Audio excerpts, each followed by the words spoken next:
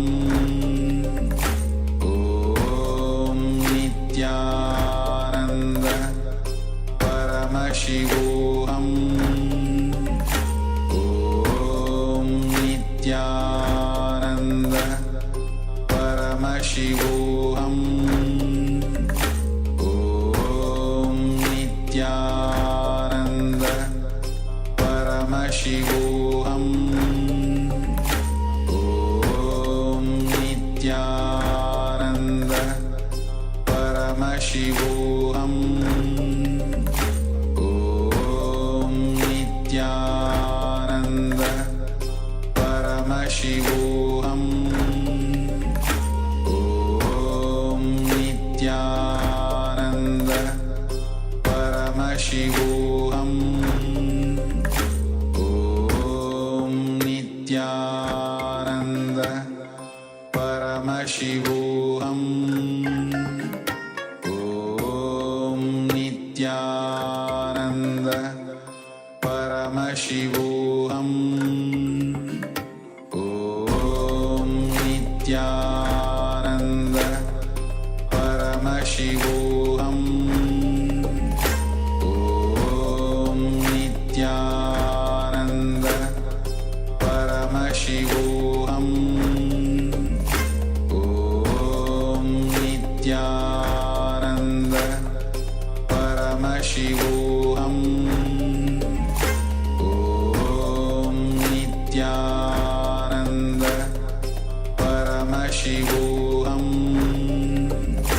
Om Nithyananda Paramashivoham Om Nithyananda.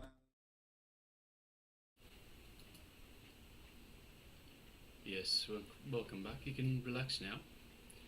Just remove your eye bands or any piece of cloth that you used to cover your eyes and gently open your eyes to let the light come back in slowly.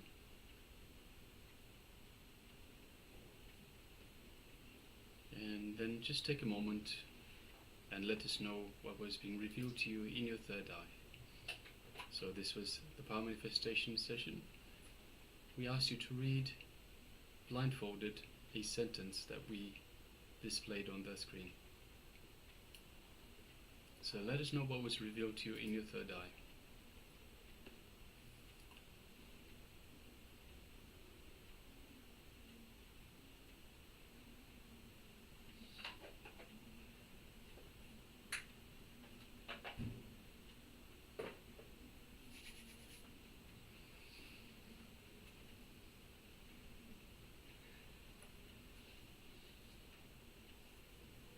Ma Zhenghui has shared R O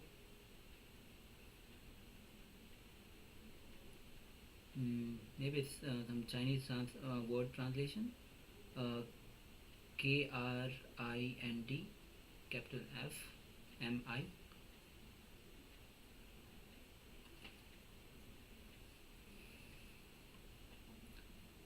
So take a moment and share. Even a few letters that was revealed to you, you can share that as well. Big Blue shares the numbers 2743, a W, P, V and D. Thank you for sharing, Ma. Lopo you has shared I am Paramashiva. Okay. Yes, thank you, Aya. Nithyananda Paramashiva Parashakti has shared I will love you forever and ever. I love you, Nithyananda Paramashiva Parashakti. I am you, you are me. I am you and you are in me. That's great. Thank you. Thank you. That's beautiful sharing, Ma. We didn't display those sentences, but I'm sure this is how you felt. Yes, thank you very much for sharing, Ma. So Lin Eating has shared life is very simple. Okay, thank you for sharing.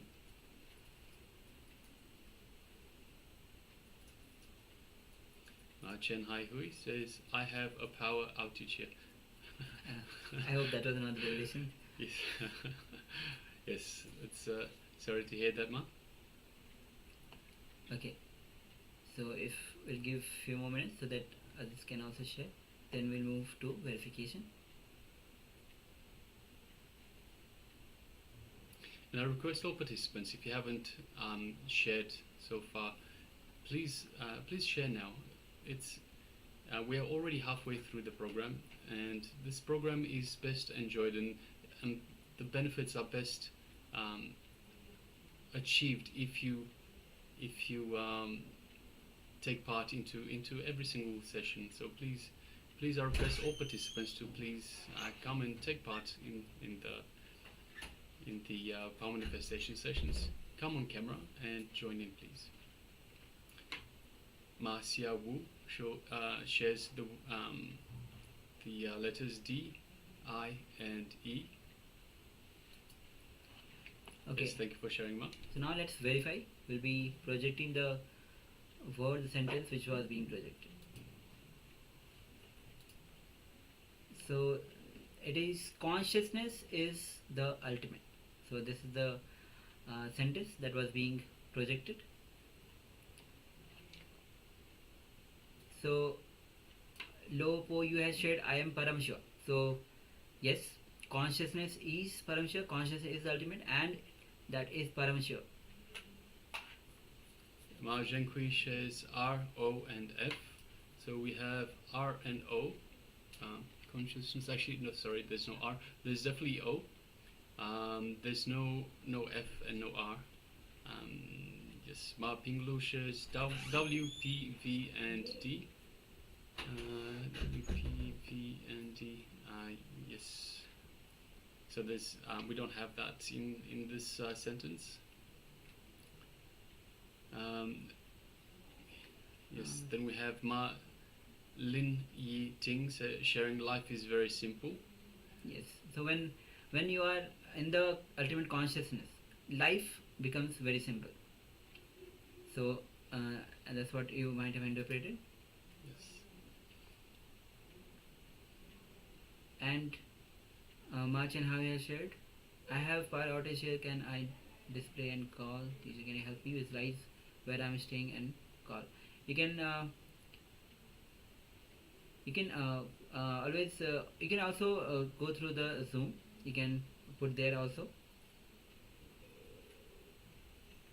Through a call, we don't have as of now any ways to connect with the Zoom or the program. So, okay. And also we had Ma Xia Wu that had the letters D, I, and E. So we definitely have I, and we definitely have E. So well done, Ma. Congratulations. Okay.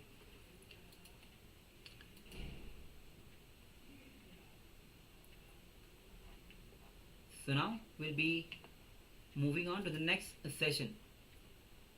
And so let's get ready. As we have been introduced to Nithyananda's Spurana program itself, as Swamiji's very first itself. When you know how to die, only then when you know how to live. So there are so many questions regarding death that people want to know. I am also sure that all the participants here also have so many of questions on death, because society has given us so much of concepts, ways, ideas about the death. So Swamiji here in this video will be revealing with various questions and answers on death itself. So please come to the space of listening. Let's begin.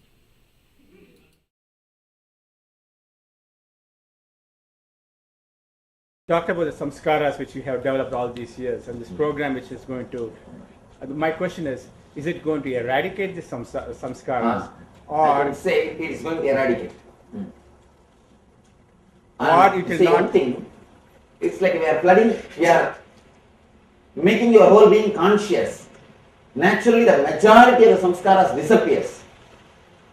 And there are few, it doesn't disappear completely, but the effect of that samskaras on you disappears.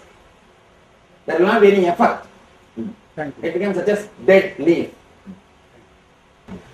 One by one. Samskaras and vasanas the same from? Yes, samskaras and vasanas are all the same. Yes.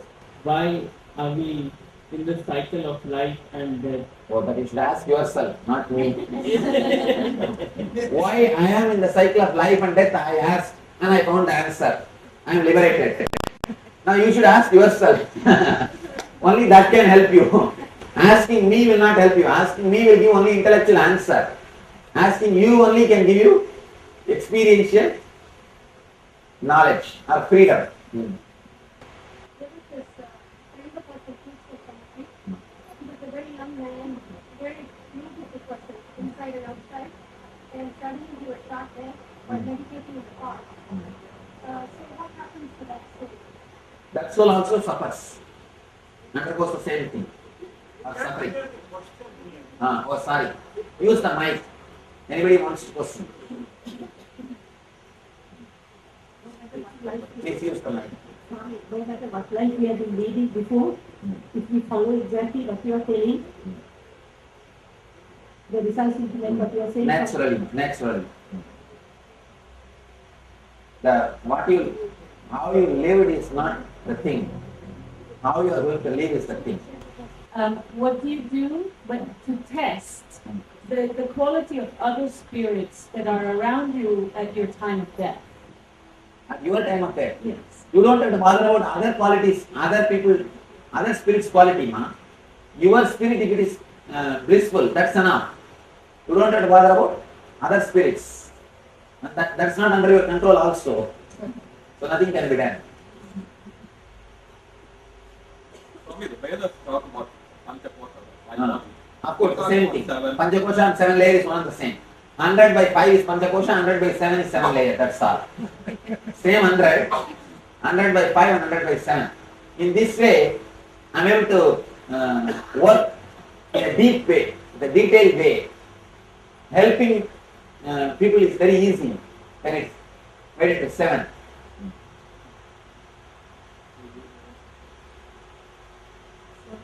How long does one have to work with the techniques before they start to clear? Intensely, when it is done once is enough. I don't believe in regularly doing. People do regularly because they don't do properly. In fact, you meet people every single day, and you never know what they have done in the past, what kind of karma they have. In order not to have any negative energy from them, how can I liberate myself from their negative energy? Your positive energy should be so solid. Your positive energy should impress them, influence them, instead of their negative energy influencing you.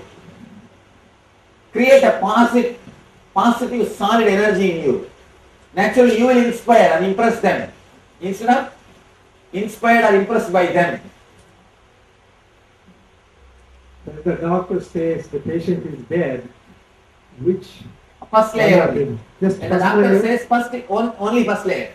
Immediately the doctor is declared clinically dead. And chronic. No. By the time the physical body is dead, doctor is declared person is dead. And you will be surprised, even after 3 months, nails will grow. Do you know about it? Nails and hair will continue to grow for 3 months. I have heard different stories, and I'm sure most of us have heard that people have near-death experience. They died and then they come back, and after 1 day or so they are again back to living. What happens in this process? There's a website. Any of you heard about the website NDE? There's a website. One doctor did a 30 years long research on that NDE, near-death experience. After meeting 10,000 people who had near-death experience in so many countries, he went around all over the world just to meet these NDE people who are declared medically dead, came back after a few hours. I myself seen an old lady. Of course, in India, every village will have one story like this. In India, every village will have one story. My grandmother was like that. My neighbor was like that. Like these stories. And after seeing more than 10,000 people who had near-death experience, NDE, he collected all their experiences. Then he says beautifully, when people are living, they live according to Bible or according to Quran or according to Gita or according to some scripture, Dhammapada. But when they die, all of them die in a same trend, which is described in Upanishad, Kathopanishad. He beautifully describes, after collecting so many death experiences, he says, only when we are living, we all belong to different religion. When we die, all of us are Vedantis. We die in the same way, which is described in Kathopanishad. And he says that there is a light, the tunnel, through which we travel. Between, when we travel, on the way we are attacked by our desires, by our guilt. Desire means I should live like this. Guilt means I should have lived like that. The desire and guilt, they are attacked by all these our emotions. He describes very clearly how the Kathopanishad or our Vedanta describes the death. Same way it describes. In the near-death experience, people travel up to the fifth layer. And the fifth layer is the gate to go inside. You see, till fifth layer, you will be always, the pressure will be come back. After the fifth layer, the pressure will be going in. But till fifth layer, there is a possibility of coming back. These people, after going to the fifth layer, they come back. That's why we say medically dead, but they come back. Is there a reason for that, or No. Your positive energy should be so solid. Your positive energy should impress them, influence them, instead of their negative energy influencing you. Create a positive solid energy in you. Naturally, you will inspire and impress them, instead of inspired or impressed by them. if the doctor says the patient is dead, which First layer. Just When the doctor says only first layer, immediately the doctor is declared clinically dead. and chronic? No.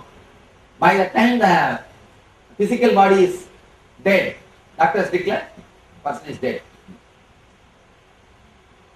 And you will be surprised, even after 3 months, nails will grow. Do you know about it? Nails and hair will continue to grow for 3 months. You know, I have heard different stories, and I'm sure most of us have heard that people have near-death experience. They died and then they come back, and after 1 day or so they are again back to living. What happens in this process? There's a website. Any of you heard about the website NDE? There's a website. One doctor did a 30 years long research on that NDE, near-death experience. After meeting 10,000 people who had near-death experience in so many countries, he went around all over the world just to meet these NDE people who are declared medically dead, came back after a few hours. I myself seen an old lady. Of course, in India, every village will have one story like this. In India, every village will have one story. My grandmother was like that. My neighbor was like that. Just like these stories. And after seeing more than 10,000 people who had near-death experience, NDE, he collected all their experiences. Then he says beautifully, when people are living, they live according to Bible or according to Quran or according to Gita or according to some scripture, Dhammapada.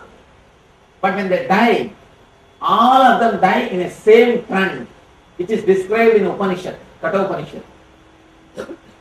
He beautifully describes, after collecting so many death experiences, he says, only when we are living, we all belong to different religion. When we die, all of us are Vedantis. We die in the same way, which is described in Kathopanishad. And he says that there is a light, the tunnel, through which we travel. Between, when we travel, on the way we are attacked by our desires, by our guilt. Desire means I should live like this. Guilt means I should have lived like that. The desire and guilt, they are attacked by all these our emotions. He describes very clearly how the Kathopanishad or our Vedanta describes the death. Same way it describes. In the near-death experience, people travel up to the 5th layer. And the 5th layer is the gate to go inside. You see, till 5th layer, you will be always, the pressure will be come back. After the 5th layer, the pressure will be going in. But till 5th layer, there is a possibility of coming back. These people, after going to the 5th layer, they come back. That's why we say medically dead, but they come back. Is there a reason for that, or is it just an accident? I can say it's an accident. Because at that point, all logic disappears. No logic works. Sometimes they keep telling about story about people being in coma for 20 years, 30 years and all. They are all stuck in the causal body, 5th layer.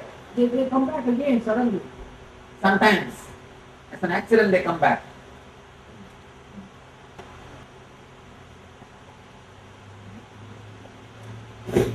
So we can have 2 questions before we go into technology. Can you say 2 words about this phenomenon of death? And the second question is, can a being foresee that event? Yes. A person whose mind is clear, not filled with the desire to live, can see very clearly when the death is going to happen. You can see, if you go to your native village in India, you will have at least 5-6 stories. My grandfather told very clearly when he will die. My grandmother told very clearly when she will die. The predictions. Because they lived a very simple life. They are not hanging, or they are not completely caught with the life. So if you are relaxed with your life, naturally you will be able to predict your death. Goes. Number 2 is, does one have to be very able to be able to attend this program? What about very old people? Can they attend this program? One thing about ghost, you ask. Ghost, people are supposed to, or decide to live 100 years and come down, take the body. If they die due to accident or suicide, for example 60, when they die when they are 60, next 40 years they will not have next body. So they hang in the spirit level, the ghost level. That's what is the ghost. Next thing, one should be able to attend this program. A little bit of physical fitness is necessary because it's an intense program. The whole day practically you will be sitting and meditating. You will be doing different techniques. So a little bit of physical ability is necessary. You don't have to be, what to say, like a Pailwan, but a little bit of basic health is necessary. At the end of the program, how do we know that our samskaras are... We will see in your understanding in your inner space. You can see now how you feel. Yes. And after that, by tomorrow evening, you can see how you feel inside.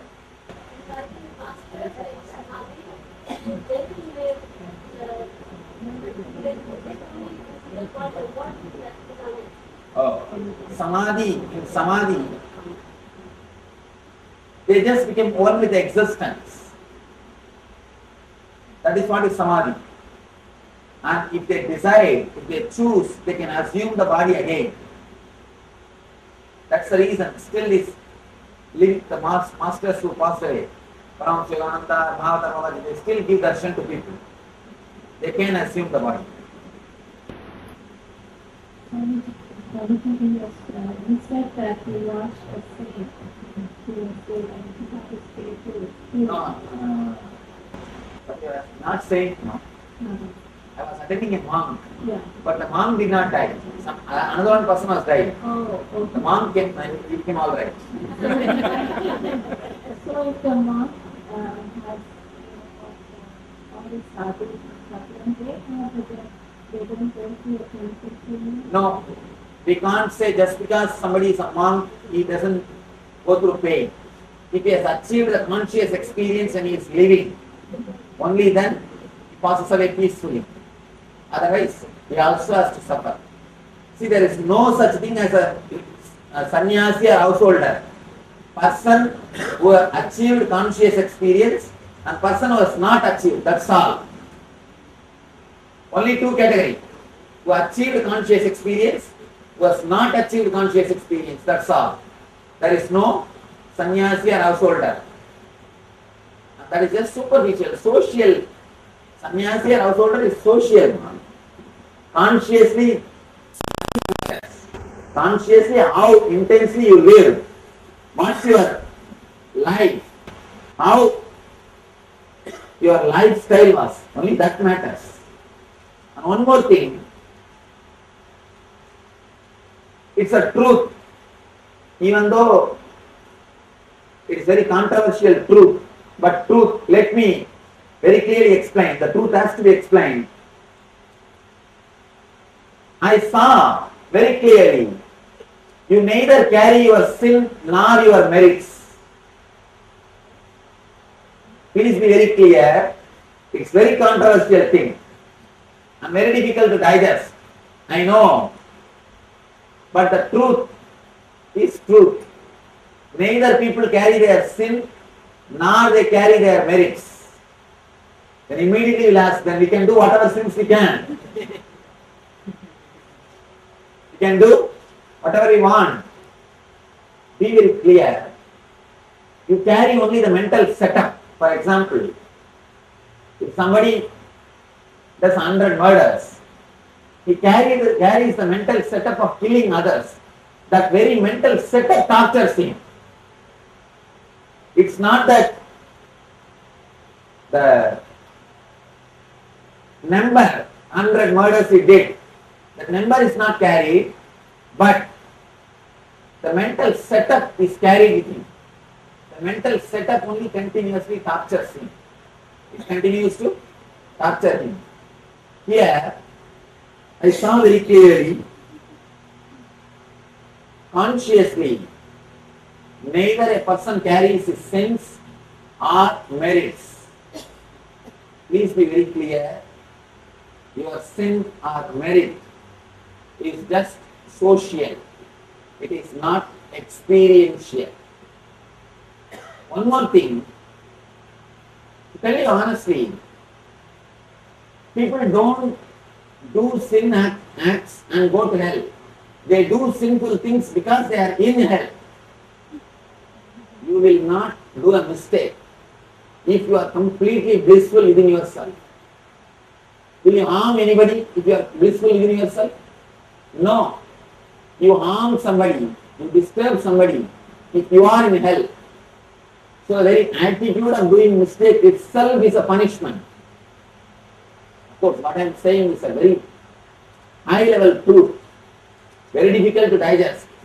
But the truth is truth. Logically, if you analyze, you see, if you are a small child, you can be threatened by fear and greed. You can say, if you don't do that, I'll beat you. If you do that, I'll give you candy. Even after growing up, you need candy. Even after growing up, why do you need the hell and heaven? Please understand, if you are moral based on fear or greed, your morality is just skin deep. Just skin deep. Very powerful but true. Please do not be moral based on fear or greed. Let your morality be based on your understanding. Be moral after understanding the life. You will not kill somebody just so that he will not kill you, that's all. It's an understanding. It's an understanding. Don't be moral out of fear, then if you know that you will not be caught, you will never be reluctant to do any sin. Do not be moral out of fear or greed. Let your morality be out of your understanding, out of your consciousness. And same way, even your charity, let it be out of pure understanding, not out of any desire for merit. Please do not expect you will have some special visa in the heaven to do a lot of charitable activities here. That is when you start repenting, oh God, I missed it. Right? I missed it. See, all I am saying is, I am not asking you to renounce whatever you have. There is no need to give up your bank balance. There is no need to give up your life. There is no need to give up your relationships. There is no need to give up your house. There is no need to give up your car. Have everything. Just add only one more thing, conscious experience. Just add only one more thing of thoughtless awareness. Thoughtless awareness means at least few minutes sit without thoughts with yourself. This technology is all about how to create the thoughtless awareness in you. This thoughtless awareness is something like a strong experience. Vivekananda says, even once if you achieve samadhi in your life, at the time of leaving the body, automatically this will come up. This will come up because the whole thing will become black and white, the whole world. So what else can come up? Only this samadhi state will come up. All the other three states, waking, dream and deep sleep, all the three states will disappear. Only the samadhi state will come up. So this whole program straight away aims to give you one glimpse of samadhi, taking you beyond the samskaras, taking you beyond the engraved memories. At least one glimpse of thoughtless awareness. That is what I am aiming. Let me give you this one more understanding. It is very difficult to renounce as on now because you are seeing the whole thing as color. People are afraid. He may tell me to renounce, but he may take it away, whatever I am renouncing. Who knows? And it is very difficult to trust. I know. People are always afraid. He may take away my life, he may take away my relationships, he may take away my money, he may take away my properties. People are afraid to surrender. People are afraid to trust because the fear is always there. This may be taken away, that may be taken away. And one more fear, I myself may get inspired and go behind him, who knows. Always these fears are there because as on now, all these things looks valuable. You see all these things in 4 color, in 4D, this looks valuable. But when you leave the body, all these things will lose their value. Then you don't have to renounce, it will be taken away from you. You can't sign your checks anymore. You can't talk to your wife anymore. Even if you try to talk, she will run away. You can't drive in your car anymore. Only ambulance will be useful. Nothing will be useful. Now just prepare yourself to face that moment. That's enough. You don't have to renounce when you are having. Live when you are having. Nothing wrong. Add conscious experience, samadhi, into your being so that when you leave, you will have that light to guide you. You will not be lost in the samskaras. You will not be lost in that forest of samskaras.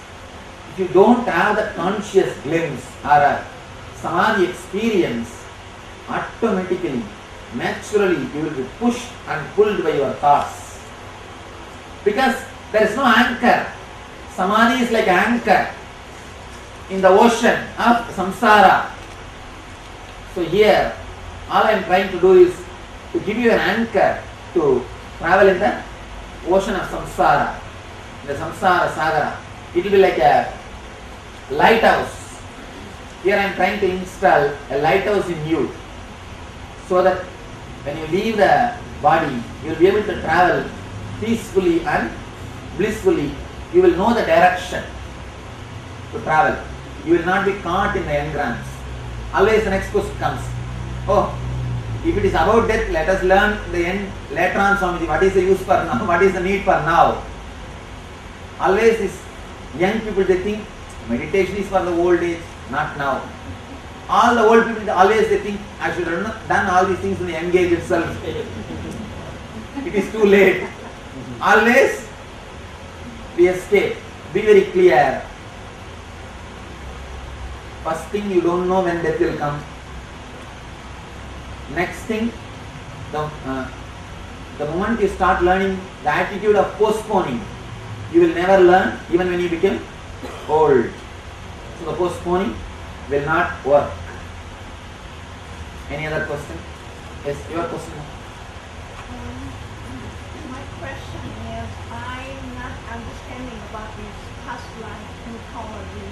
When we know biologically when the birth occurs and how the birth occurs, where this past life is coming from, and how I will understand that, so that when I meet somebody and tells me about this past life, something has happened, that puts me in puzzle situation. What is this past life story?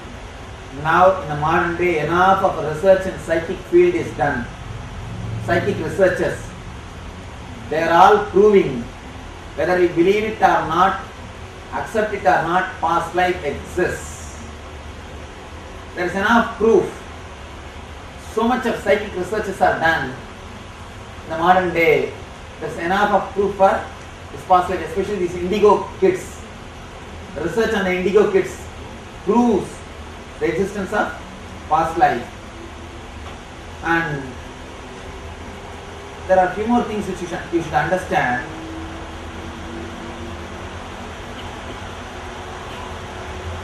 We can quote all these researches, that is the only thing can be done. Nothing else can be done. Especially the people who remember their past life, once they remember, after they remember, the scientists, research people, they go to the villages, places and verify whether somebody existed in that name. There are so much research work done on that, and they prove very clearly past life happens. And one more thing, how do you know when life happens biologically? Still people are not very clear. Still scientists are not clear when life happens to the body biologically and how DNAs or cells are functioning. They are not clear. You made a statement now. When we know very clearly how the life is happening happening biologically, why should we believe past life? You think that we know clearly biologically? No. There are a lot more superstitious things in science than in spirituality. Science carry more superstitions, superstitious things than spirituality. There are so many things they are not able to answer. They are not able to answer. Only mystics are able to answer. I tell you, science is yet to catch up with mysticism. Science is yet to grow to the level of spirituality. Just because some scientists are not agreeing, we can't say spiritual truths are lies. One more thing, there is no need to quote scientists to prove spirituality. I tell you, it is time for them to quote us, not for us to quote them. There is no need for us to quote them. It is time for them to quote us. One more thing, the solution which we are offering, the concept about life or the concept about death, the whole thing creates much better, peaceful, blissful society, humanity, world. But the solution which they are offering creates only more and more turmoil, problems, wars and disturbances to the society. So it is time for them to quote us. The time for us to quoting them is over. Now it is time for them to quote us. Because Upanishad says there's past life exists. Not because some scientists say, because Upanishad says past life exists. Yes. Loud.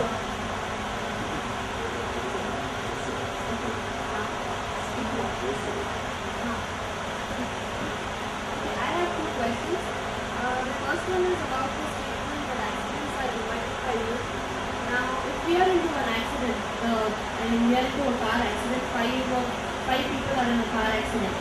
So, is it that just one person invited? No. Or five of them? All five. Everybody. Everybody is prone. See, when you work on the fourth layer, you will understand. All your memories are not just dead imprints. They are not dead files like a computer memories. They are living samskaras which will again and again make you travel in that same path. If there is a samskara about drinking coffee 7 o'clock morning, the moment it becomes 7, you don't have to see the watch. Inside the coffee, bell will ring. It will just pull you again to travel in that same path. It's a living memory, living energy. Samskara is a living energy in you. These samskaras, not only they are living energy, they reproduce. If you have the blissful memories, they continuously reproduce more and more blissful samskaras in you. They attract blissful incidents. Please understand, I request all of you, do not write when I speak. If you write when I speak, you will miss the concepts. You will miss the understanding. And moreover, I express more through body language than through verbal language. So try to receive the whole thing. If you start writing, you will miss what I am speaking. And after the discourse, always you will have after every discourse half an hour gap. That time you can take notes. You may say, no, I forget. If you will forget within half an hour, means the program is not worth attending. Don't bother. It's not worth remembering. You will really be able to remember at least the main concepts. You can take notes in the end of the, after every half an hour. If you take notes, you miss the, I have always seen people, they take notes but miss the understanding. If you understand intensely, it will go and enter into your being, in your consciousness. It will become part of you. You don't have to remember it from the book. Please understand. When you move in your life, when you travel in your life, you accumulate so much of samskaras, engrams. They are not just a dead imprints. They are living energy. They make you travel in that same path again. That's the first thing. Next thing, very important thing, they reproduce the same kind of engrams. They attract same kind of people. They attract same kind of experiences in your life. If you carry blissful memories, they just reproduce and attract more blissful incidents, blissful personalities, blissful things in your life. If you carry the painful memories, they reproduce and create more painful incidents. They attract more painful incidents. They attract more people who create pain for you, and they attract more painful memories for you. If you have seen that What the Bleak Do We Know the movie, you will understand this. Very clearly they are explaining. I was just amazed. What the Bleak Do We Know? Find time, try to see that movie. Don't think I have contract with them, I am not promoting them. And really they have done a good job by showing the few beautiful yoga concepts. This is the concept from Yoga Sutra, the Samskara concept. They are beautifully explained in that movie. Now, the painful memories which you carry in the fourth layer, it reproduces and attracts painful incidents in your life. That's what happens. A friend of mine, she told me once that when her grandmom was dying, she could see the death coming, and she also saw God around her. So her grandmom asked the people around her to, do puja for the God. So her grandmom was very religious, but she wasn't spiritual. I mean, she didn't do any meditation or anything. see, whatever you are thinking whole life, you will see that at the time of death. Because you are intensely boiling. You are intensely boiling. It's like a diamond jewelry. Diamond is embedded in the gold. That jewelry, if you put that jewelry into the fire, if you burn that, if you heat it, naturally the diamond will start floating. It will start moving away. It will start coming out. Same way, whatever memories you embedded in your inner space, at the time of death, they will start coming out. She must have prayed to that God intensely. So she is seeing that form. The same consciousness she sees in that form. But the use of worship is just the first level. Of course.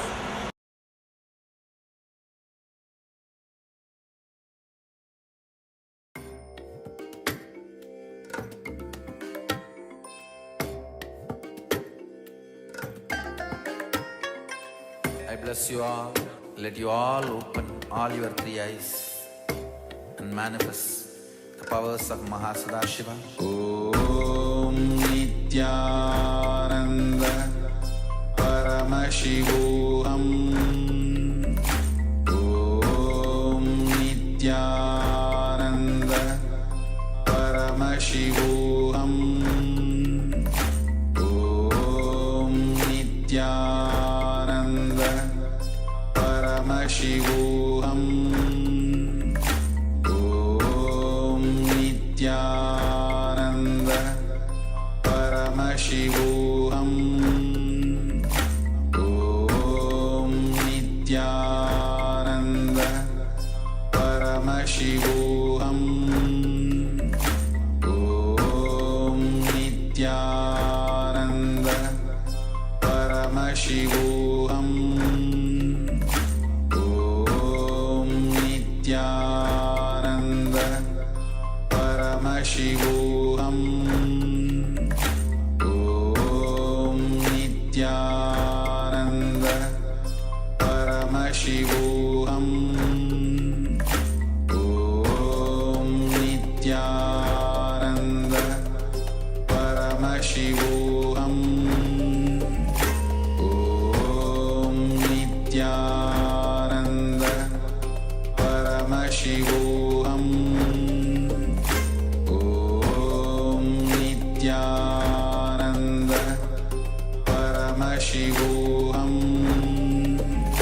Om Nithyananda Paramashivoham. Om Nithyananda Paramashivoham.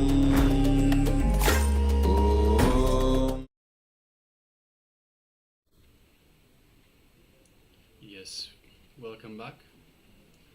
So that was a wonderful video of Swamiji answering past participants' questions on death. So we had a questions and answers, a Q&A on death. So I'd like to take a moment and ask the participants, what powerful cognitions, what understandings did they get from this last video?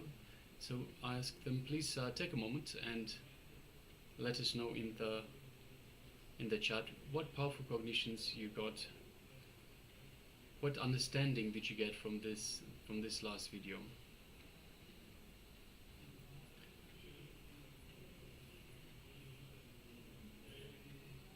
So just please take a moment.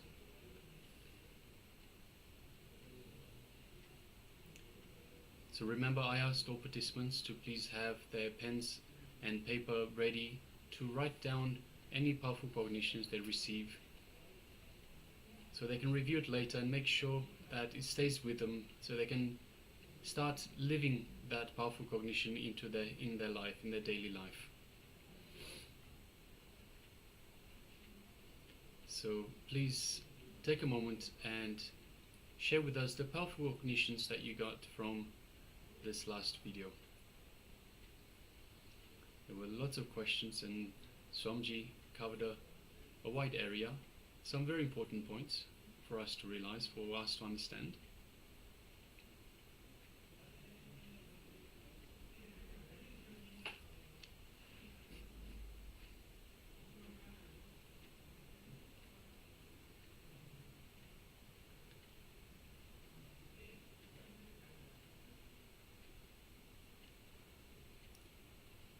Yes, please take a moment.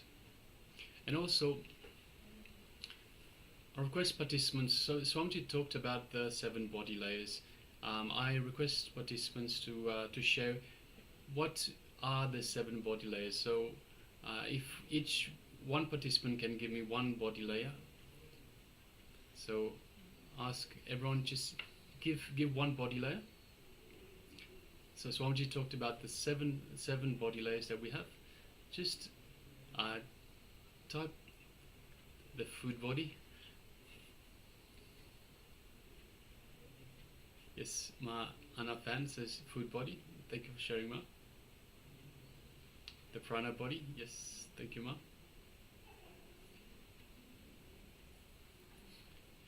One at a time, one person at a time, Ma.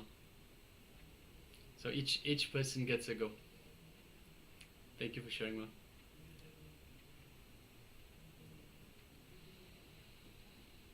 So, anyone who hasn't shared, so can I ask everyone?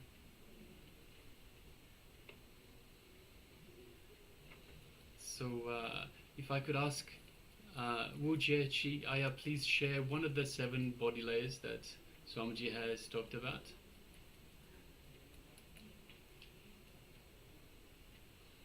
Yuan Chong Aya, please share one of the 7 body layers that Swamiji has talked about. Just one. Only one. Just give us 1 body layer that Swamiji has talked about.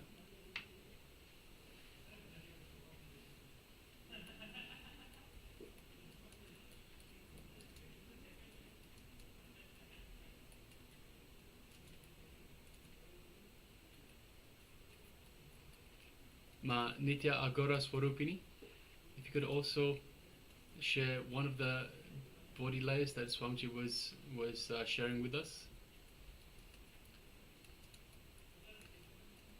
Liao Jia Huan shares Paramashiva. Thank you for sharing.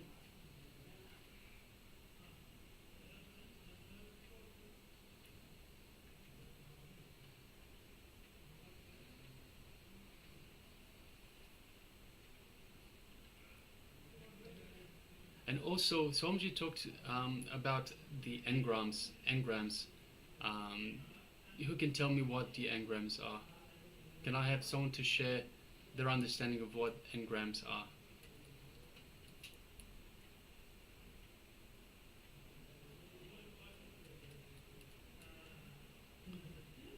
Lopo Uaya shares as well. Casual body, causal body. Ma Chen Hai Hui shares. Right, yes, thank you, Ma. Thank you for sharing.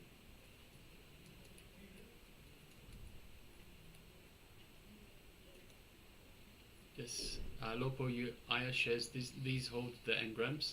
Yes, so every body layer holds a different type of engram, and we'll be looking at that in just a moment as well. But what are the engrams?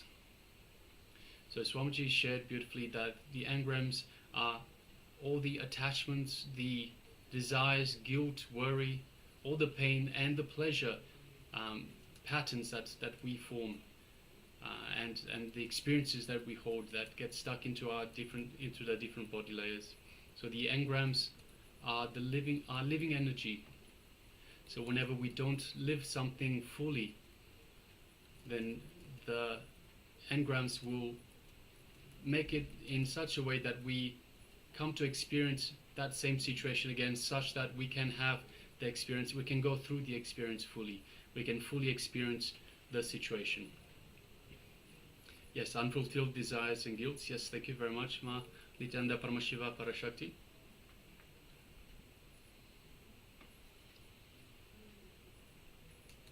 So Ma Chen Hai Hui ask, how can we eliminate and clean up the imprints of this life and eternity? So there are different types of completion and different types of cleansing that we can do.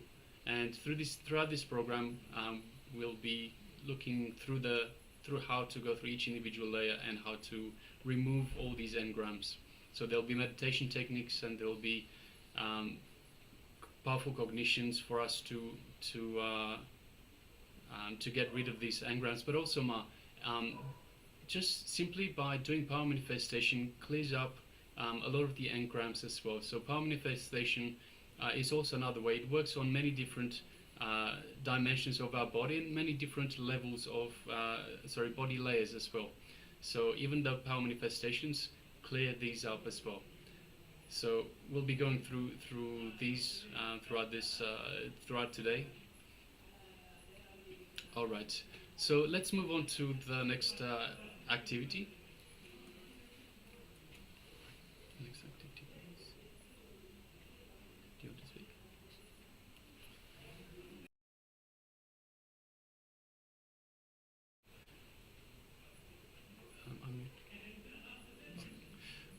Yes. So the next activity is in relation to these 7 bodies. So I was asking everyone to name the 7 bodies. So the 7 bodies are the physical body, which is the most outer layer. Then the pranic body, where we have the prana energy, the airflow. The mental body, so this is where all the mental thoughts, the mental patterns get stuck. You have the etheric body. This is where the pain and the emotional and the mental pain get stuck in. You have the causal body, where we go. I'll project the screen in a moment. You have the causal body, where we go when we are in deep sleep. We have the cosmic body and the nirvanic body. So the cosmic body is where our happy memories are, and you've got the nirvanic body, which is where we are in oneness with Paramashiva. So in just a moment we'll be projecting the yes. So if I could request all participants to please just start drawing this diagram. So all the different body layers. Please go ahead. So grab your pen and paper and just draw this map. So 7 concentric circles with the physical body, pranic body, mental body, etheric body, causal body, cosmic body, and the nirvanic body. So the way we look at this is, at the physical level, we are furthest away, we feel furthest away, or we perceive ourselves as the furthest away from each other. But as we get higher and higher through the body layers and closer to our true self, which is Paramashiva, we realize, we understand that in reality all there is us, all there is the source, all there is oneness. So we are not separate from one another. At the physical level we might all look separate, but on the cosmic level we're all attached, we're all together, we're all one, we are all in oneness. So I request all participants to draw this diagram. So you can have this diagram for your reference, and there's one more step after this. Can you show me the gallery?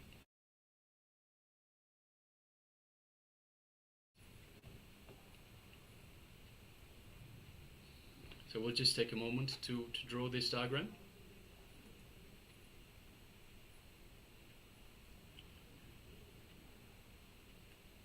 Is the spotlight on the diagram?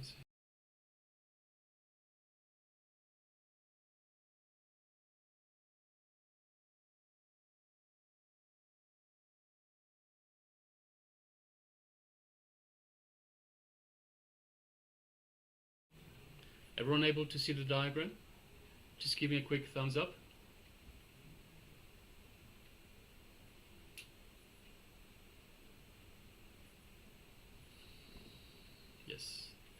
Yes, thank you. So I request all participants to draw this diagram. It's the 7 concentric layers of our body.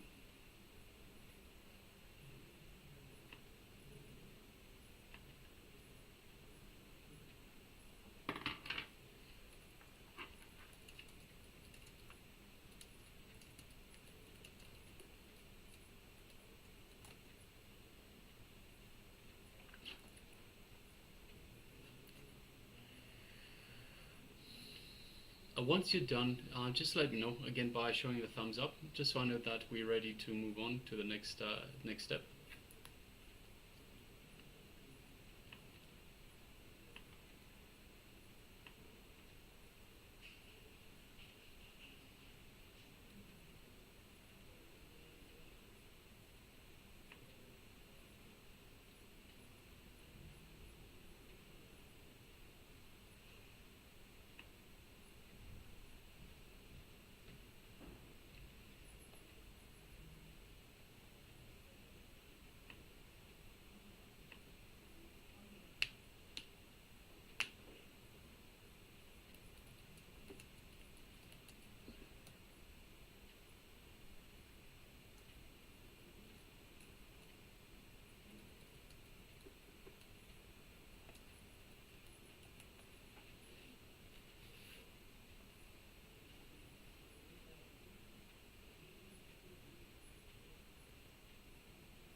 So the 7 body layers: the physical, the pranic, the mental, the etheric, causal,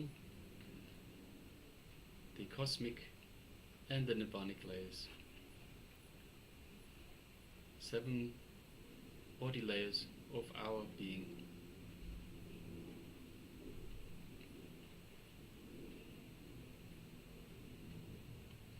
So once again, if you have finished drawing this diagram, just let me know by a thumbs up. So give me a thumbs up so I know that we're ready to go.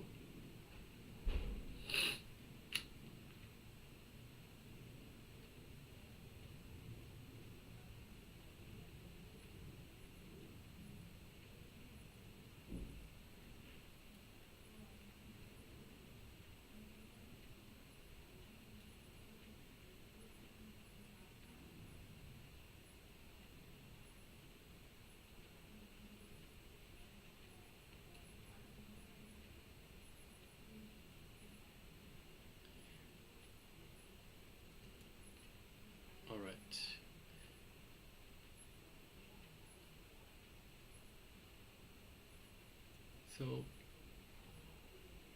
Ewing Chungaya, have you finished drawing the diagram, or still going?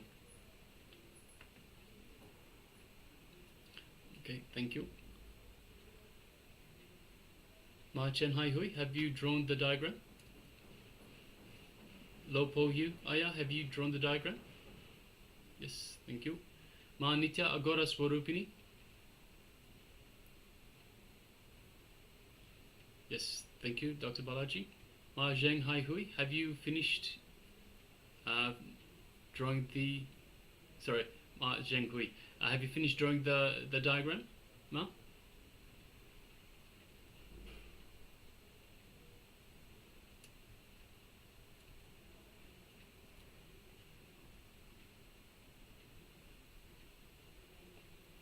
Okay, so just going to give a couple more minutes. Yes, Ma Xia Wu gives the thumbs up, or gives the okay. Yun Chung Aya has finished as well.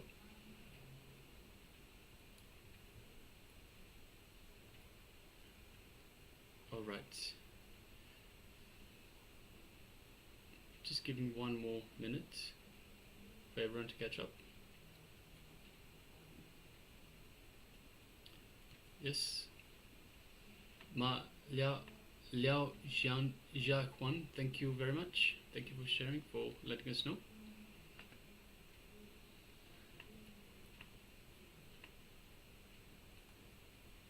Yes, Ma Nithyananda Paramashiva Parashakti says done. Thank you. Thank you.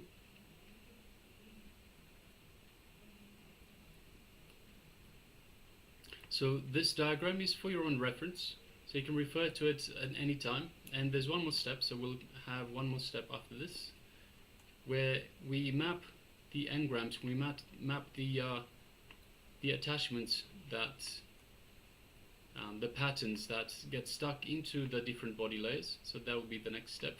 So I'll be displaying that shortly.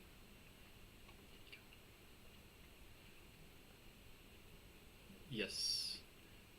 So now you have all the different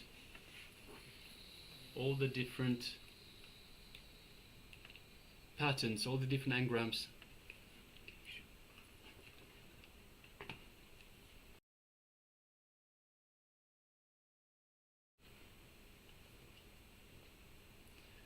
Yes, so we have on the left hand side all the different layers of the body that you've just drawn, and on the right side we have what engrams are associated with it.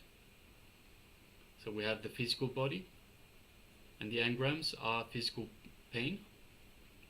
So physical pain that we encounter gets stuck in our physical body.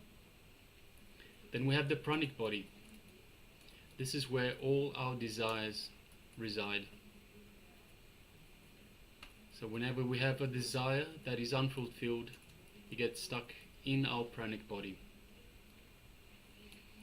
The mental body, this is where our thoughts of guilt, our guilt experiences get stuck. So mostly when we have guilt about what has happened in the past, that you could have done in a different way.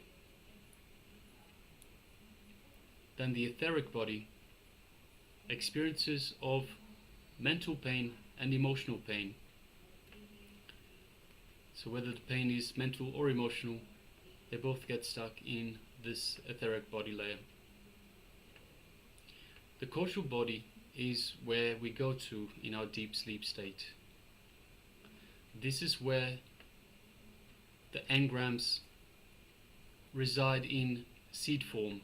So every time we go to sleep at night, we come and we grab some engrams in seed form, and we bring with us when we wake up in order to experience these engrams once again in that particular day, in the new day. So Swamiji beautifully tells us that this is the final layer where we go to in our live state. So while we're alive, we only ever go up to the causal body. The other two bodies, the cosmic body and the nirvanic body, which are associated with happy memories and the ultimate consciousness, these ones are we only go to these ones after we die. So the moment we go past the causal body, we have left the body. We have died.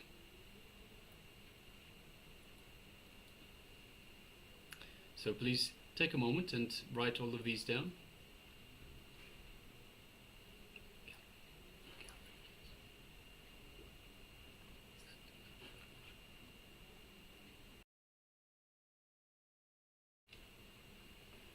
So yes, please take a moment and write these down and map these to the diagram that you've just done, the concentric circles.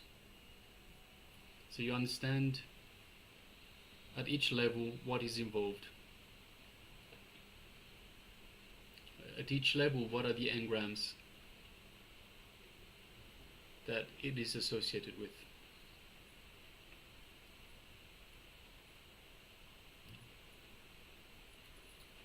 So I request all participants to please write this down. It'll be useful for you as a reference in the future.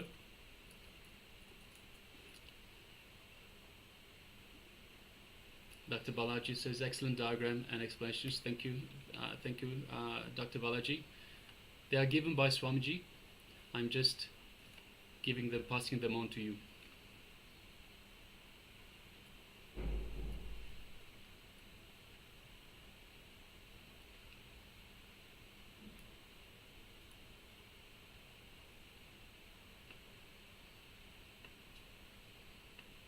So we'll just give a couple more minutes for everyone to write down.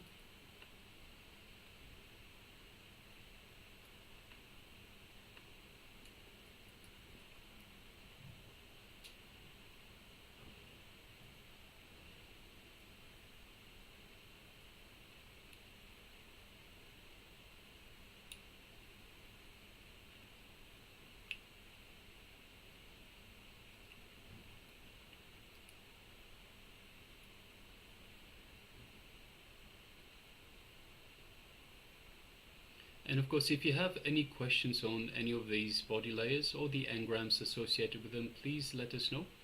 We're more than happy to elaborate, to go into any detail required, any questions that you might need answered, we will attend to.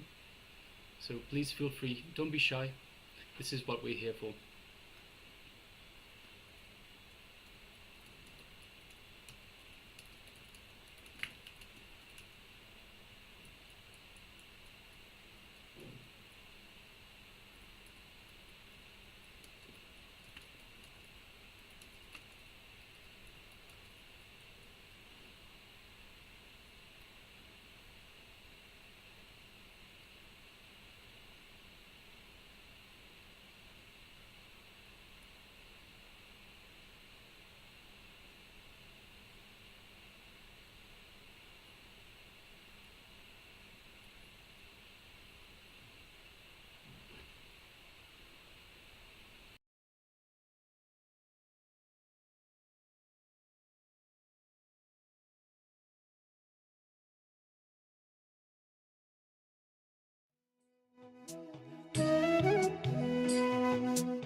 Yes, so we just have some questions, some further questions from the participants. So let's see. Nithyananda Paramashiva Parashakti says, how about fear and anger? Which body are they in? So they are related to the fourth layer, which is the emotional. So it's also called etheric and emotional body. So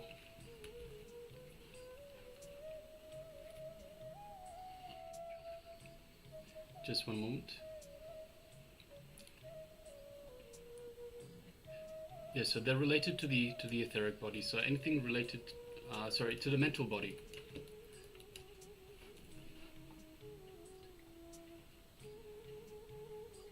Sorry, just give me one moment.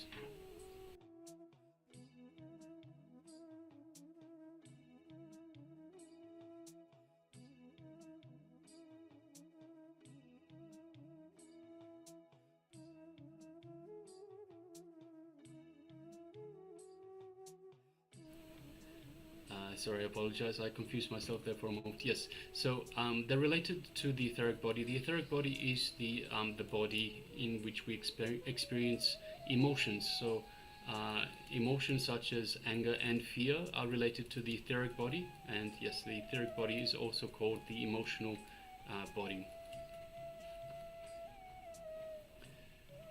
Next question we have. Can you explain, from Ma Chen Hai Hui, can you explain the prana body and its corresponding presentation?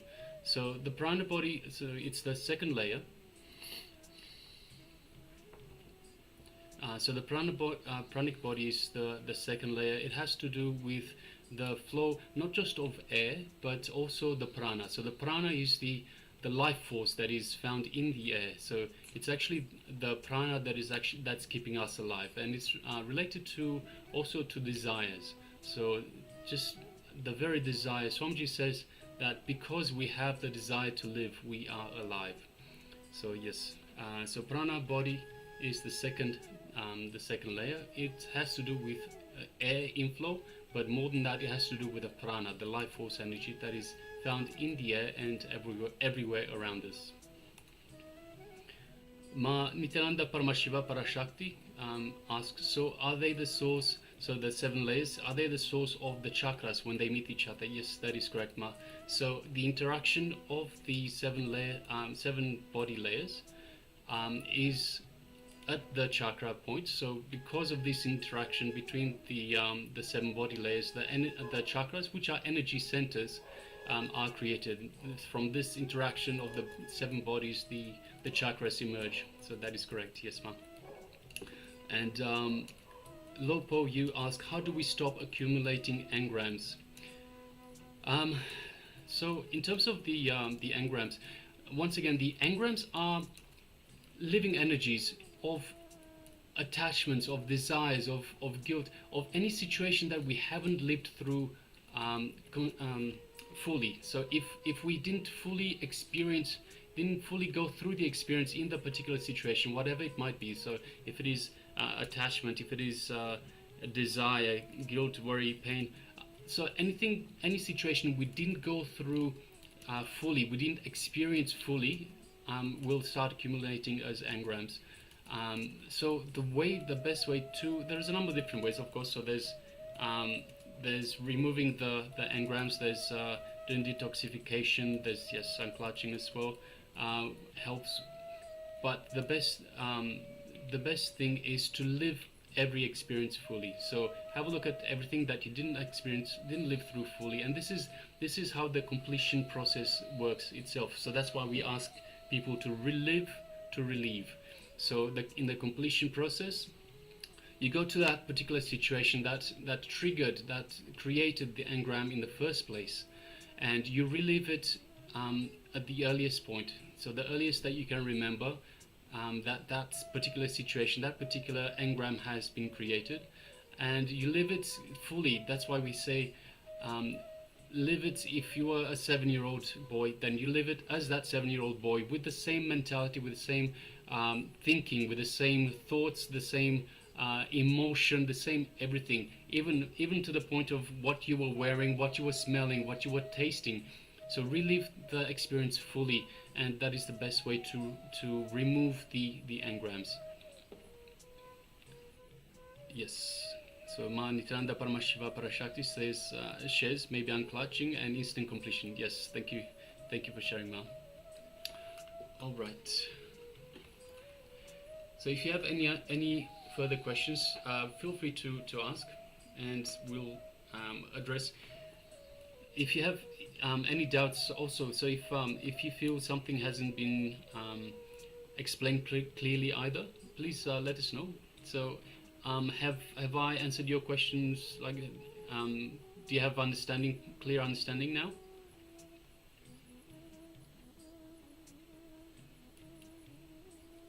Full experience is like feeling pain over and over again. In a way, so not over and over. So every time we relive the feeling, the situation, because we live it fully, and this is once again, the engrams are only created when we don't live something fully. So we didn't go through that experience properly the first time. When we relive it again, yes, at the first it'll be painful, but as you relive it again and again, and usually it takes about 3, 4, 5 times. It depends on how strongly ingrained this engram is. If you relive it over and over, you'll find that it'll have less and less effect on you. So usually what we do, we relive it for, let's say, 3 times, and then we just check in with ourselves. We check in and say, do I still have a feeling, any emotion, anything that's still paining with this situation? If the answer is yes, we have a look, okay, what's the strength? So let's say it was a 10 on the strength meter before. After reliving it a number of times, you'll find that, hey, it's now a 6. Relive it again and again until it becomes 0. Once you have no more hang-ups on this particular situation, so you don't have any emotions related to this particular situation, then you know the engram is fully gone. So when you relive it, it is reliving over and over, but only to the point where it no longer has any meaning to you, no longer has any hold on you, any pain related to that. So that is the completion process.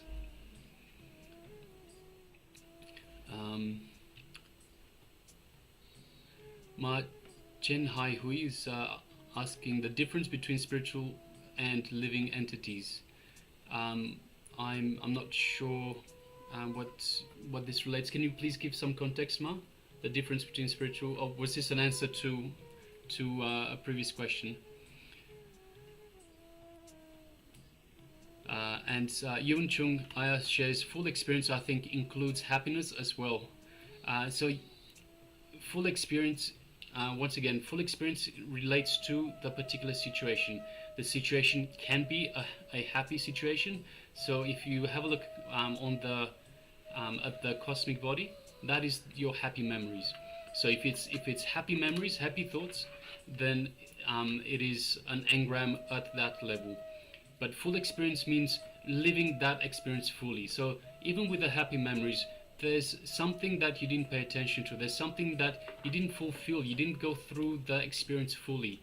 So it gets stuck. It gets created as a happy memory, as a happy engram. Lopo Yu Aya shares, and moving forward, how would you define living fully? I think I'll let Swamiji answer that one. Swamiji, so in this program, Swamiji tells beautifully how to live fully. Basically, living enlightenment is all about living fully, and this entire program is preparation for us to go to move forward and live fully, to live enlightenment. So basically, everything that Swamiji is teaching is one part of living fully, of living enlightenment. Every single part of this program. So, how would I define? I would say go through the program inch by inch, bit by bit, and take in every bit of information and put it into practice, and that would be living fully. All right.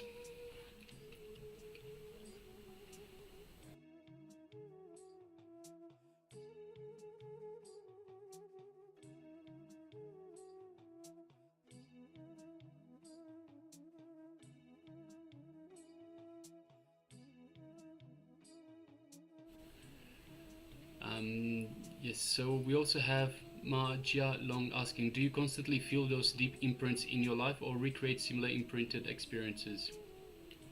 So the way the engrams work, it won't pull you into the same experience over and over. So it won't be, I'm not sure if you're familiar, there was a movie created a while back called Groundhog Day, where the main actor was waking up and every day was living exactly the same day over and over. Everything was happening exactly the same way over and over. So this is not how the engrams work. So they are a living entity, and the idea is they pull you to relive a similar experience in order to make you live fully. So once you live fully, they can let you go. So see, the engrams, they are a living entity, but they're not a permanent entity. So they cannot stay with you forever. So that's why, for that reason, they keep coming back again and again, pulling at you to experience a similar situation, so that they can be released. So it's not the same deep imprints. It'll be similar experiences. So it pulls you to relieve a similar situation, such that it can be released.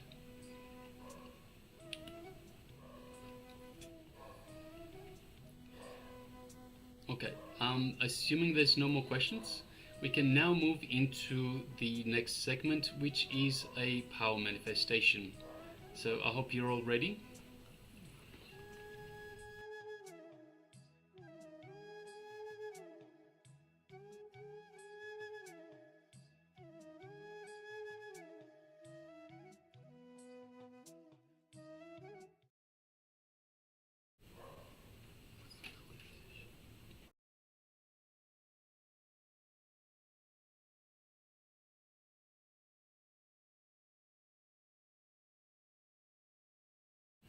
Yes, so let's now move into the power manifestation session. So for today we'll have the power of third eye, and it'll be a little bit different to how we've had it today, how we've had it up to now. Earlier today we had a look at a sentence. Now we're going to display a number of different shapes.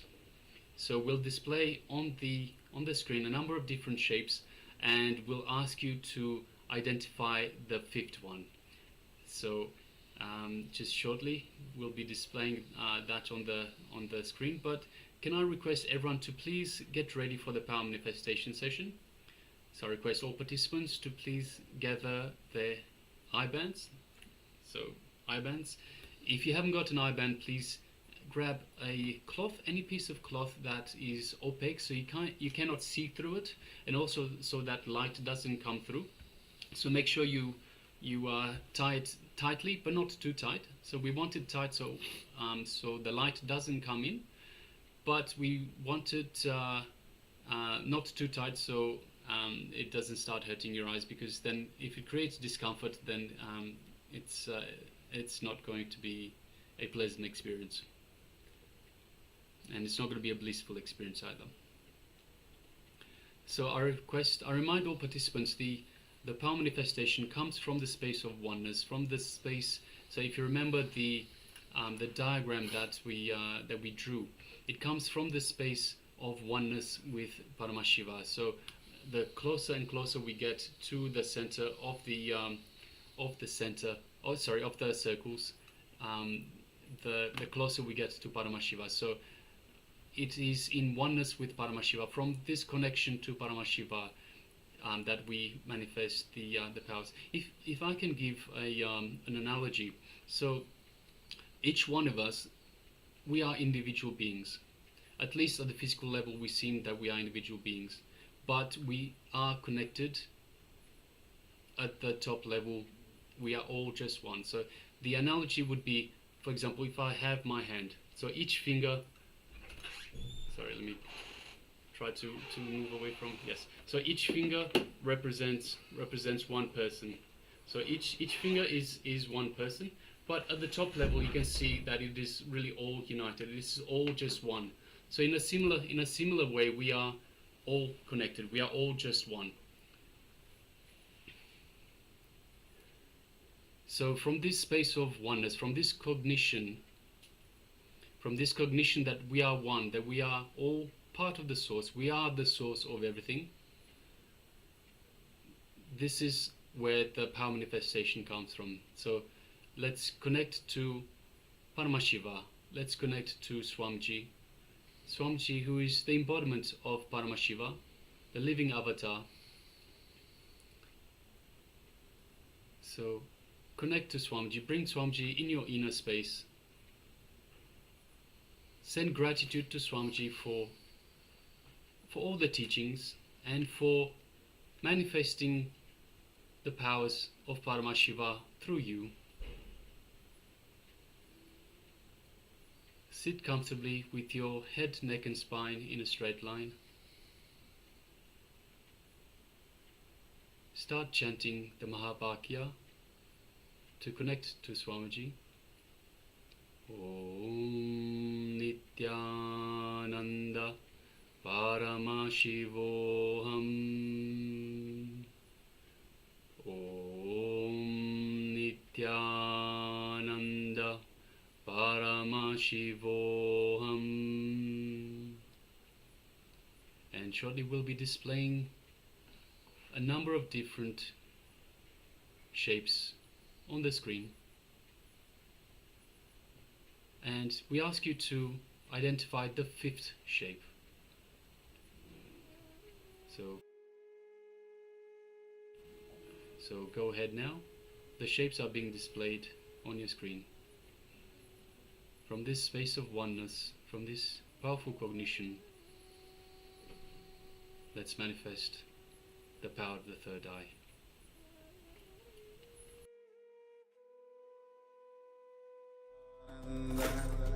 Paramashivoham. Om Nithyananda Paramashivoham. Om Nithyananda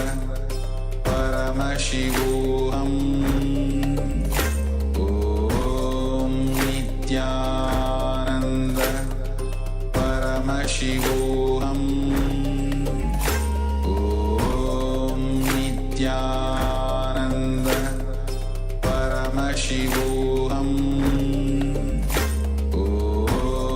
Nithyananda Paramashivoham. Om Nithyananda Paramashivoham. Om Nithyananda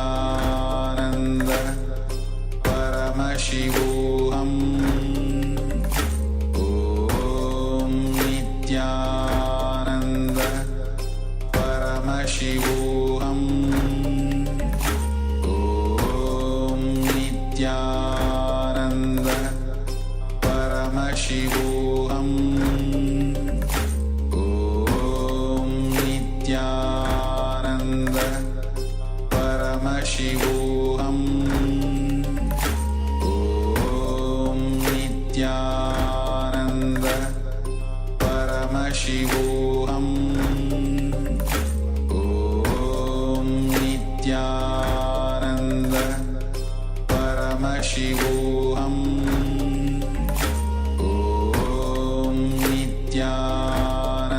Nithyananda Paramashivoham. Om Nithyananda Paramashivoham. Om Nithyananda Paramashivoham. Om Nithyananda Paramashivoham. Om Nithyananda Paramashivoham. Om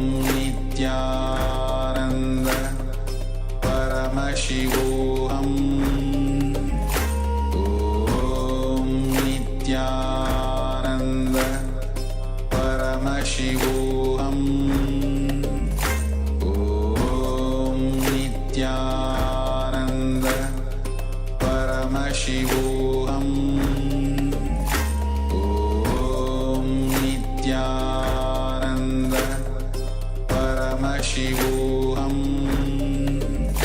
Om Nithyananda Paramashivoham Om Nithyananda Paramashivoham Om Nithyananda Paramashivoham Om Nithyananda Paramashivoham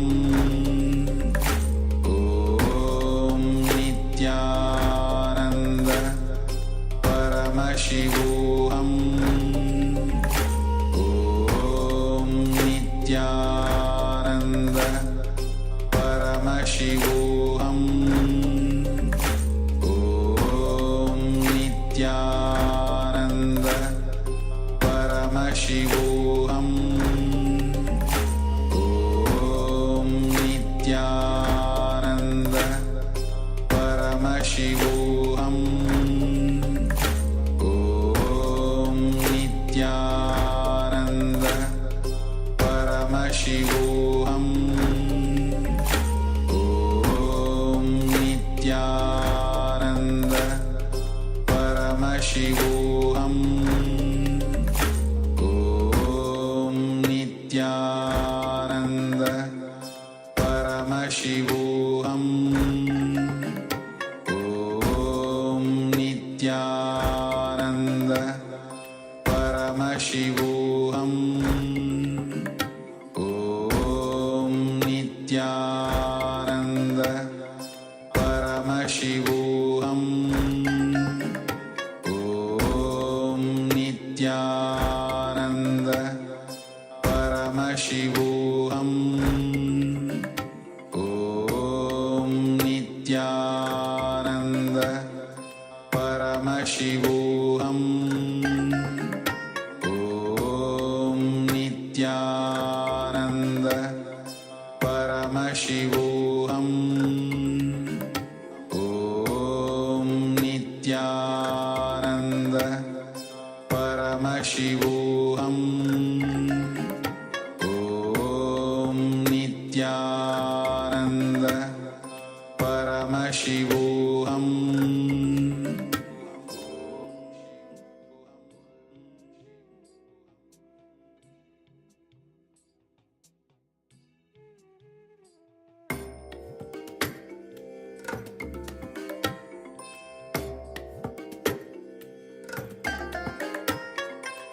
I bless you all. Let you all open all your three eyes and manifest the powers of Shiva. Om Nithyananda Paramashivoham Om Nithyananda Paramashivoham Om Nithyananda Paramashivoham Om Nithyananda Paramashivoham Om Nithyananda Paramashivoham Om Nithyananda Paramashivoham Om Nithyananda Paramashivoham Om Nithyananda Paramashivoham Om Nithyananda Paramashivoham Om Nithyananda Paramashivoham. Yes, you can relax now. Take a moment and remove your eye bands. And let the light slowly come back into your eyes.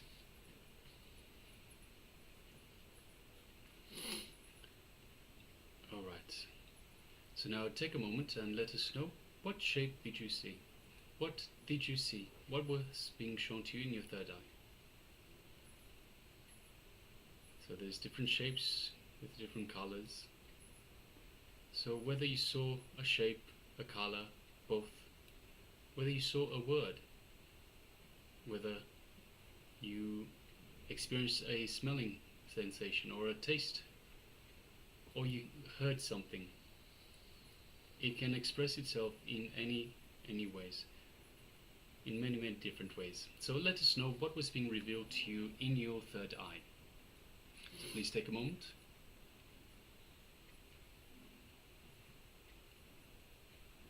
Just waiting for some participants, for a number of participants to share.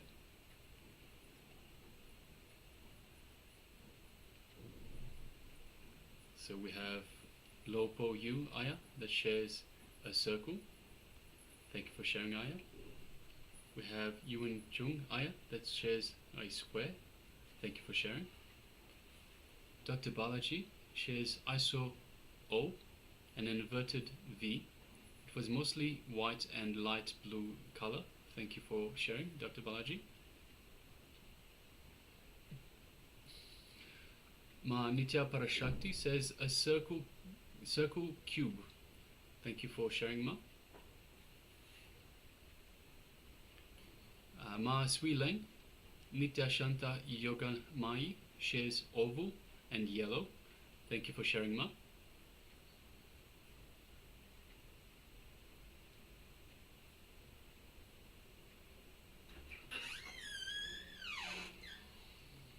So just waiting for a few more participants to please share what was revealed to you in your third eye.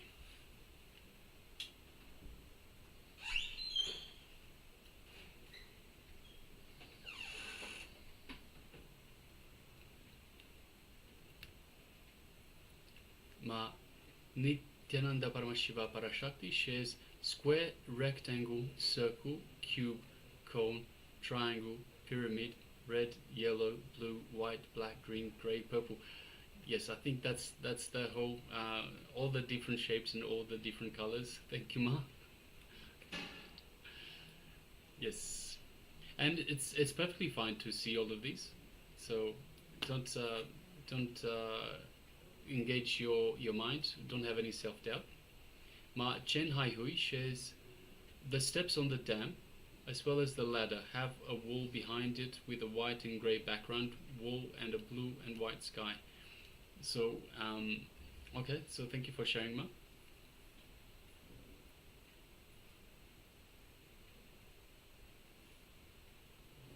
Ma Nithyananda Paramashiva Parashakti, also black points and lines. Yes, thank you for sharing, Ma.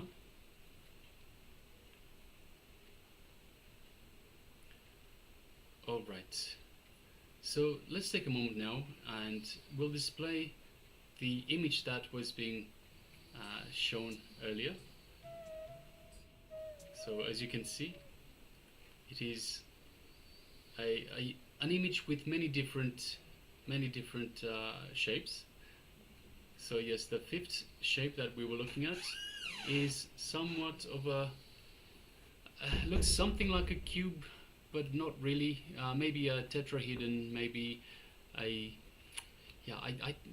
really don't know what shape that is, but it's it's definitely a different shape. So there's lots of triangles there, there's lots of circles, so, and light blue. Okay, so just going back to the top, let's see from the sharing. So what did we have? So we have Lopo Yu Aya that shares circles. So yes, Aya, there was definitely two circles there. And the fifth image, so we were looking for the fifth image, fifth diagram, fifth shape, it's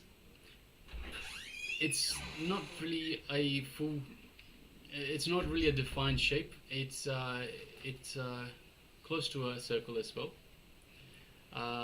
Yuing Chung Aya shared square, so we definitely have squares in there, and I think at least one side of this shape is a square that we this fifth shape that we're looking at least one side is a square.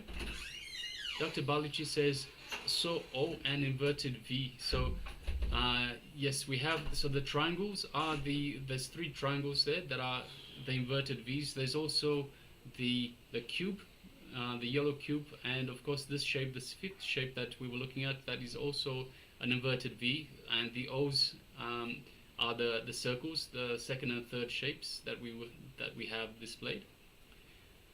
Light blue color, so there's definitely light blue color involved, and mostly white, so the background is of course white. Ma Nithya Parashakti says circle and cube, so there's definitely circles, there's definitely cubes. Thank you for sharing, Ma. Ma Sui Leng says oval and yellow, so we have a yellow oval, so we have one yellow circle. There's a lot of yellow, and there are two circles, in fact, two ovals. Ma Nithyananda Paramashiva Parakshakti says square, rectangle, circle, cube. So we have a lot of these shapes in there. So let me just look through. So we have square, rectangle. I think at least one of the sides is a rectangle. We have circle, cube. We have cone. Yes. So the triangles look like cones as well. The triangle, pyramid. So we have the triangles themselves are pyramids as well. So they're the pyramid, three-sided pyramid. What else we have? We have red, we have yellow, we have blue, white background. There's black as well. There's some shades of the blue look like green as well, and there's gray coloring as well. Yes, Ma. Just the purple. I don't see the purple, but everything else is definitely there. So thank you very much for sharing, Ma. That's beautiful.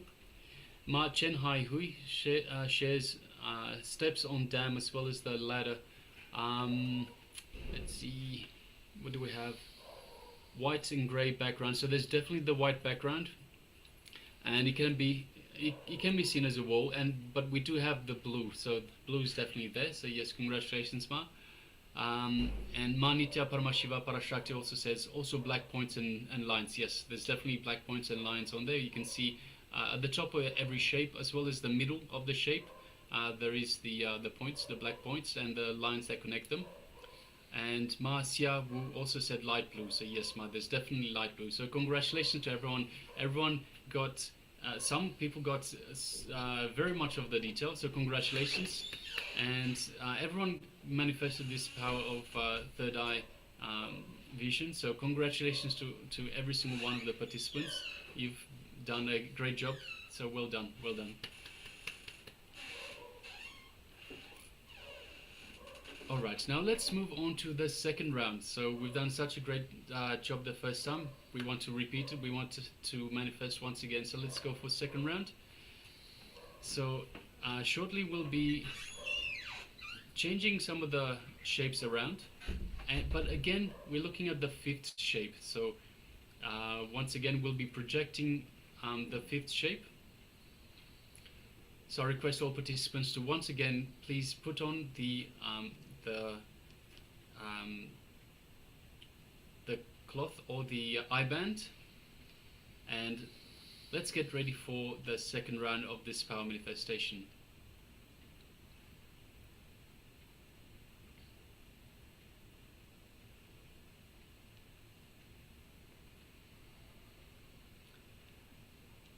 Yes, so once again let's connect to Paramashiva. Connect to Swamiji. Have Swamiji in our inner space. Feel the warmth, feel the joy, feel the love. Connect to Swamiji in your inner space. And sitting comfortably with your head, neck and spine in a straight line. Just have Paramashiva in your third eye. Let's start chanting the Mahavakya. Om Nithyananda Paramashivoham. Om Nithyananda Paramashivoham.